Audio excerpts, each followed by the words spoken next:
Hey everybody, it's Master Gallengeist here, bringing you my review of the Infernal Hulk Issue 3 2025. Ooh, that is a gnarly looking cover, and it kind of fits with what's going on here, because we do check in with Betty and Bruce, and how they kind of survived. We also got Captain America Issue 8 advertisement on the back. But this works out because the Hulk does encroach on what's kind of going on here. So let us crack into this. Of course, whatever happened to Bruce Banner is kind of what's going on. And we also get a thing about self-harm and everything, because we deal with some heavy kind of shit going on in here in regards to Betty. Bruce, 3 months ago, the Requiem plane. Bruce, don't let me fall. Huff. Betty, huff. Hang on. Bruce, climb. It's like, what the fuck? Tweet, tweet, chirp. It's like, what the fuck's kind of going on there? Is that Hulk? What the fuck's happening here? And that just looks gnarly as they're trying to climb out of what's going on there. Then we get tweet, tweet, chirp, tweet, chirp, chirp, tweet, tweet. Muncie, Indiana. Now, as we see Bruce getting up, and it's just a quiet kind of moment as you see him looking at Betty. Morning, coffee's on the table. Thanks. Can you take another look at the freezer today? I think it's turned up too high. Stuff's icing over. Guess it's time to wear the welcome to the team earrings Natty got me. Huh. It's a grandma's sweater situation. If you don't wear them, Natalie will be sad. Besides, they suit you. Prettiest chemist at the Healthy Garden Vitamin Factory, hands down. David Hamilton, charmer extraordinaire. I'm prettier than Frank and Ricky. Hey, what's this? Did you hurt yourself? It's nothing, just a scratch. Come on. We've got to get to work. It's like, okay, we'll see how that goes on. I do like the explanation of that situation of like, yeah, things going nutty. And of course, we've got a song on the radio as they're kind of driving to work. Bruce actually singing about it. Traffic camera, I see it, as they flip the things to kind of hide themselves from the traffic cam. As we see this dude talking about his wrath and shit. And Bruce is like, what are you looking at? And, we see him like looking, thinking of the Hulk and then the Green and then speeding on. What was that guy's problem? Guy? Guess I didn't notice. It's like, okie dokie. And it's pretty traditional paneling going on for most of the part, except for when we get into like some different kind of situations. Oh, come on. You're telling me he's not the handsomest, most apple pie baseball rock and roll thing you've ever seen? What's all the ruckus this morning? David and Heather are new here, Natty. Why don't you give them a turn? David, has Natty told you about her boy Tommy? He's a real rootin' tootin' army soldier. Heh, so we've heard. Tommy sent me a new video this morning from Fort Campbell. His unit's doing battley drills or something. Huh, I bet that's exactly what they call it. It's like, okie dokie. I like how kind of just regular they kind of are. It's like, alright, just holding up her phone, showing it. What? Am I supposed to pretend my Tommy's not the next Captain America? They're just jealous, Natty. Show me your handsome son's video, please. Heather's the smart one, huh? First month here, already getting in good with HR. She's not faking, Ricky. She cares about people. She's just the best. That's pretty cool. It's like, alright. I don't know what I'd do without Heather. And of course, that's when she starts seeing this stuff with the Infernal Hulk kind of going on, freaking out and like digging into her wound or whatnot. It's like, holy shit. And she's just like freaking. It's like, hey, Ricky, Heather and I need to get the jump on that water analysis. We'll see you at lunch, okay? Really, sorry, Natty. I hear I need Heather's help with something real quick. Can't wait to watch Tommy's video. And he just jumps in. It's like, okay, what the fuck's kind of going on here? But of course, they've got such issues with Hulks and everything that it makes sense. It's like, holy shit. And then we just get a quiet kind of beat, him just like standing out waiting for her. Let me take you home. I'll say you got sick. No, I'm fine. That was just the first time I'd seen Eldest since everything. It doesn't control me anymore. It can't hurt me. And I do like that they're exploring that of Eldest, like what's kind of going on in her head of, she says she's fine, but someone taking over your body and doing shit like that is completely and utterly traumatic and shit. And she says it can't hurt her, but she then sees her eldest form breaking out of the fucking bathroom mirror. We have to be careful here, Heather. These people can never know who we are. I know it's not perfect, but we finally have a chance at a life here. A house, friends, jobs where people don't get hurt. We're safe here. Yes, dear. But the thing is, that kind of works more of what Bruce wants, I think, more than what Betty wants. So that night, they're just sitting. Um, she's just listening to her music and stuff like that, kind of chilling and vibing. I'm going to bed. Come to bed. Oh, I think I might stay up a bit. It's like, okay, what's kind of going on? Okay, sounds good. And the thing is, then we see her looking and seeing, okay, because you think it's the Hulk kind of thing, but she's kind of thinking, because you go back to this, like, what the hell's going on? Smashing that dude. And then her seeing the Hulk kind of blast out instead. Don't stay up too late. We've got those field trip kids in the morning. Zzz. You're a hard man to find these days, David Hamilton. It's like, okay, who the fuck's that? What's going on? Hours later, and he sees that she hasn't come to bed, and this is where it gets really freaking. I couldn't, as we get down and we see the really good paneling here of it just being completely and utterly nuts, I couldn't open the ice cream. And the thing is, you're like, how would that set someone off?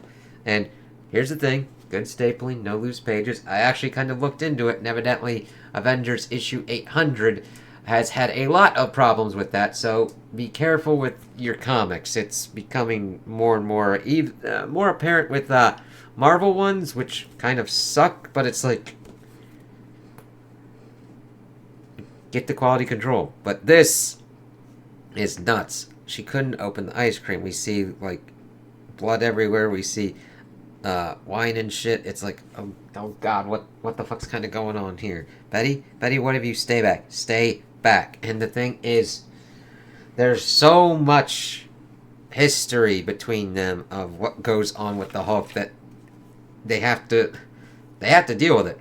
I used to fly on wings that were mine. I flew across oceans, over the ice caps, through live volcanoes. I've flown so high, the moon was all I could see. I've hunted wolves on Mount Wundagore, and now, I couldn't open the ice cream. I'm weak and fragile and human. And it's just like, shit. Like, what happens when you change and something that's a core part of you, that's part of your identity, is gone? And I really get her just losing it, because it's that. They talk about that straw that breaks the camel's back, and this ice cream thing is when you can't do when you can't do the things that you would love to do or were part of your identity, and then you can't even do the littlest fucking thing. I will not go back to this. I do not accept this life. I do not want it. You're okay, Betty. You're gonna be okay. As she just starts crying. It's okay. It's okay. We're gonna be okay. And I completely get her on that. I don't, like, there's certain parts, like, I really didn't expect it to fucking crack this hard, and I, like, really empathize with Betty here because of things taking so many different turns, and people are like, oh, just deal with it, oh, just deal with it. It's like, what if you get to a point where you can't fucking deal with it? Like this, where it's like, if you cannot make your situation better, if you cannot leave certain bad, horrible situations, or fix certain kind of things, this is the shit that happens. People need the avenues and shit. So we go and we see that she's bandaged up and everything. Pill is probably sleeping, and then we see that he's getting more backyard sigh. It's not a good time as he's back there. It's like, alright. Art really sells it. Very interesting as we get Reed Richards and Tony kind of in armor that's kind of similar to what we get in the new one. We don't have the luxury of good manners right now, Bruce. How's Betty? Tony, Reed, do you have any idea the danger you're putting us in? The lengths we go just to live here. This is your mess, Bruce. This new Hulk is taking out aircraft carriers, military bases. You are needed. Bruce, is this your Hulk or something new? How are you alive? How are you normal? And I like them asking these questions. It's like, okay, tell us what the fuck is up, because you're usually the expert on this shit. And you're like, oh, just leave us alone. It's like, okay, Bruce. Hulk has a new altar. This one came from outside of us, the essence of an old god, some kind of corruptive seed. It split Hulk and me apart. There's a huge cave system under the Nevada desert, halfway to the center of the earth. Elders called it the Requiem Plain. There are ancient ruins down there, fossilized old gods, weapons that might have been magical once. Hulk's son Sakaar was down. Yeah, Scar. Not Sakaar. Scar was down there. He's the only reason we made it out. After let's see. After he got us to the surface, he went back down there. I don't know why. It's like, okay, cool to get that information. We'll have to see how that kind of goes. Look for the Requiem plane. Maybe you'll find something or someone that can help you. That's all the help I can give now. Now, please leave before somebody sees. What are you going to do if we don't, Bruce? I thought your Hulk transformations were scary, but they were nothing compared to this. One of the bravest, most selfless, most brilliant scientists who ever lived, and that's his nutty coming from Tony, transformed into a sniveling coward. And it's kind of interesting to see that kind of representation of what Tony's talking about. So enamored with your tidy, comfortable little life that you'll hide behind your white picket fence while the rest of the world burns. Which is bullshit. Like, not Tony calling it out, but to just be like, oh yeah, I'm good, but he really isn't. And then we learn the consequences of sitting back and doing nothing. Spider-Man, great power, great responsibility. What did all this do to you, Bruce? Did it rip out your heart, your spine? What did it do to make you so small? Tony. Reed kind of like calling him out on that, but sometimes you do have to call motherfuckers out. Must be confusing for you, Tony, seeing someone choose a normal life. A 9-to-5 job, a little house with no garage. You think I'm a coward for wanting this? Fine. I've earned a little cowardice. Really? You've done some fucked up shit, man. I don't owe you a damn thing. Well, then you start getting to someone who you do owe. Morning, Ricky. How's it? Hey, what's going on? Geez. Have you not heard yet? It's all over the news this morning. Hulk and his monsters just hit a U.S. military base. There's, like, nothing left. It's a base where Natty's son Tommy is stationed. I hope to God the real Hulk is out there somewhere, Bruce. And it's like, yep, oh, look at that. Your coworker's son is now probably dead. You might not have asked for this, but you did create this thing. Because you couldn't sort your crap out with your monster, now it's everyone's monster. And I love that being pulled out like that. Yeah, now. But I think this is Scar down there kind of doing shit. And if your Hulk really is gone, we are truly doomed. It's like, oh shit. And then pretty much Hulk looking up to what's going on with spiders and symbiotes and Gamma Corner. It's a battle with the past this month as lots of things come back to haunt our Hulks. In Infernal Hulk issue 4, Hulk takes it a little too literally as he wrestles with all his past personas deep in the Hulkscape. Yeah, taking over a Hulk should give Eldest a lot more problems than what you would think, and I'm glad that we're kind of getting that kind of up as we see that, as all those Eldest is like, shit, fuck, I gotta deal with these motherfucking assholes. It's like, yeah, there's a lot of assholes in here, bro. Good luck on that. So, I really like this issue because even though it was more kind of just meditative and kind of low-key, not a lot of action kind of going on, except for the action in the background that affects the characters, it was nice to check in with Bruce and Betty and see that Bruce could say that's like, oh, it must be confusing to you, Tony, for people that want a 9-to-5 job and all this kind of shit, but Betty doesn't want this.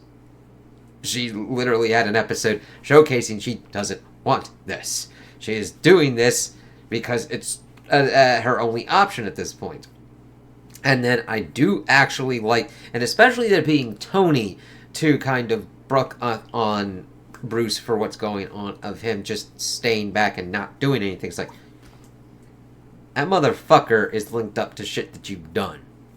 You have a responsibility to deal with this. And it's more impactful coming from Tony because Tony knows this firsthand. He made weapons.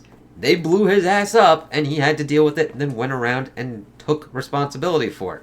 So I really like him calling it out, and it was very interesting to have Tony and Reed pop up for it, even though Reed was more in the kind of background, and I also liked the handling of the characters. There wasn't really much, so I can't really speak much on his handling of Reed. Reed was more in focus, like, I gotta deal with Hulk mode kind of shit. So, yeah. Tony was more like, we gotta deal with Hulk mode, but stop doing this kind of shit.